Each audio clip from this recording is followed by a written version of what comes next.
బ్రాహ్మణ్ణి పిలిచి చక్కగా దానికి బియ్యము అన్నీ వేసి అక్కడ అమ్మవారి యొక్క మూర్తిని పెట్టి అంతకంటే 4 ఆకులు ముందు తీసుకొని వచ్చి తమలపాకులు పెట్టి అక్కడ పసుపుతో విఘ్నేశ్వరుణ్ణి చేసుకొని గణపతి పూజ చేసుకొని కాస్త పుణ్యవాచనము అన్నీ పూర్తయిన తర్వాత అప్పుడు ఆ సరస్వతి అమ్మవారిని అర్చన చేసుకొని షోడశోపచారాలతోటి పూజ చేసుకొని అప్పుడు సంకల్పము చెప్పుకొని అమ్మవారి యొక్క అనుగ్రహంతో ఆ అక్షరాల్ని ఓం నమః శివాయః అంటూ పలక మీద పిల్లలతోటి దిద్దిస్తూ చక్కగా అద్భుతంగా ఈ అక్షరాభ్యాసాన్ని చేయాలి. ఎందుకు అక్షరాభ్యాసానికి ఓం నమః శివాయః శివుడి యొక్క పేరుతోటే చేయాలయ్యా అంటే ఈ అక్షరాలన్నీ పరమేశ్వరుడి నుంచే వచ్చినాయి.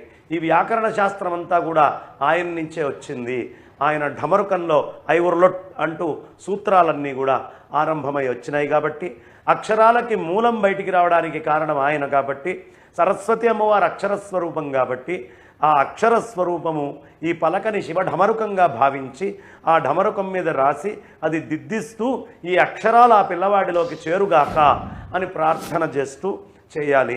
ఈ విధంగా మనం సరస్వతి పూజ చేసినట్లయితే విశేషమైనటువంటి ఫలితము, ఆ పిల్లల లోపల కూడా విశేషమైనటువంటి విద్యాబుద్ధులు అన్నీ రావడం జరుగుతుంది.